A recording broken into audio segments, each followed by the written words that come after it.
Welcome to the Vermilion Podcast, a free audio library of business strategies, creative inspiration, and industry knowledge for actors, filmmakers, writers, and anyone looking to activate their creative potential.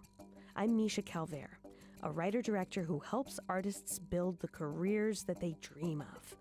I really hope that this podcast inspires you in some way. Thanks for tuning in.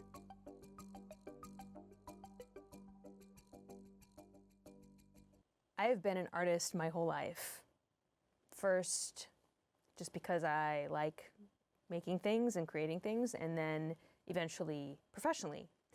And I think that one of the hardest things about being an artist is the sense that no one is really paying attention, that no one really cares, and that what you're doing doesn't matter. These are lies that we tell ourselves, or ways that we convince ourselves to sort of not pursue the thing that brings us joy. But also there might be a seed of truth there. A lot of people, they're just very busy, and unless they can see an immediate value to what you're doing, they're probably not going to be interested. So I find that the more tools I can bring into my daily workflow to help me feel like what I'm doing matters and that people are paying attention, the more I'm able to get done, the more productive I am, the more inspired I am, the better I feel. I don't like sending stuff out into the world and not knowing if anyone has even seen it. And that's why I use a tool called Boomerang. I know this sounds like an advertisement. I can promise you it is not. It's not an ad. I can promise you it's not an ad. Maybe I'll ask them to pay me later. But for now, this is just me telling you that this tool has really changed how I send emails. Boomerang is a Gmail plugin. So you add it on to your Gmail account. It's free. And well, the first 10 times that you use it are free. After that, you are encouraged to pay for it. But, free trial, basically. And what it is a tracking app that when you activate it on an email, it lets you know if the email was opened, and it lets you know if the links on that email were clicked. Now, is it a little, surveillance kind of creepy? You know what else is creepy? Opening my email and clicking on my links and not replying to me, which happens a lot. Once you've used Boomerang for a while, you see, oh wow, this person clicked on my link 5, 10, 17 times and they didn't write back. That's creepy. So for me, I have just gotten over any cringe that I might have about this because I want to know if you have opened the email that I spent hours drafting to you. When you are sending out things as an actor, tapes, your reel, your website, your materials, it can be absolutely maddening to receive no reply. And so what Boomerang does is it gives you your power back. It gives you a sense that you do get a reply, even if you just see that they opened it and they didn't respond. That is better than nothing. That's better than not knowing if they opened it at all. I would say there's actually data in those opens and clicks. If they open once, nothing after that, they don't reply, they don't click, they're not interested. That's a no, right? Your subject line was good enough to open, but they're a no. Or they're too busy, which is the same thing.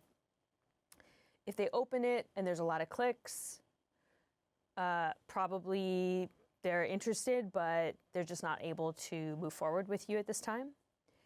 If they open it and there's a whole, 100 clicks, they probably sent it around to their office so that other people are also opening it and watching whatever you've sent or clicking on whatever you sent.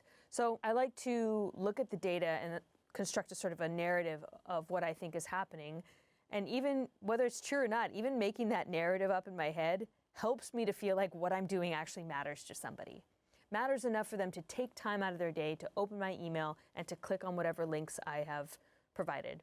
And now if you're also tracking the analytics on, let's say it's a Vimeo link or a YouTube link, you can cross-track and see, oh, I actually got like 50 more views on that YouTube short film today, and that lines up with the increase in clicks that I had on that email today. So yeah, you can start to tell a real story there. Does it require that they're gonna write back to you? No, it has no influence on that whatsoever. It's just data. But I think that, again, an open or a click feels like a response. Even if you get no actual response, it's better than nothing. Now, by the way, anyone who you send a boomerang email to, they have the option to opt out of tracking. There's a little automatic line at the bottom that is included where it says, if you want to opt out, click here. They can opt out. That's fine. Some people do, most don't. I just think that it's a really great tool. It's free the first 10 times you use it, and I think it's $14.99 a month after that. I'm not sure. But anyway, I love it. I use it for really big, important pitches.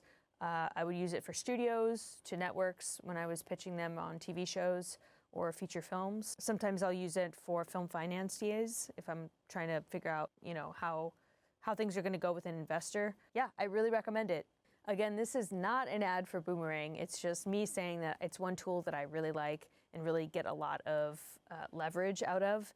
And if you can combine it with a great subject line, you're probably going to get a lot of opens. So really recommend it as a tool. If you're doing any sort of email marketing, try integrating it into your workflow and see how you feel about it. And if it helps you feel better about sending emails like, hey, I'm not just sending these into a black hole. They're actually getting read. They're actually getting opened. It's going to make you feel a lot better about your email campaigns, about your efforts, and about yourself. And then you can eventually get better and better at emailing and creating more compelling pitches for yourself. Because you're going to see, oh, this campaign actually ended up in me getting some meetings. So I was able to convert from the email to a pitch meeting or to an agent meeting or whatever. So over time, you can use the data to see what's working, what's not working with your emails, and really start to make better and better choices as you're marketing yourself and your artwork. The Vermilion podcast is sponsored by Vermilion, a home for artists. We offer classes, coaching, and community for creatives and innovators in the arts. If you're ready to find your voice and build the life of your dreams, we're here to support you every step of the way. Check out clubvermilion.com and schedule a free call today.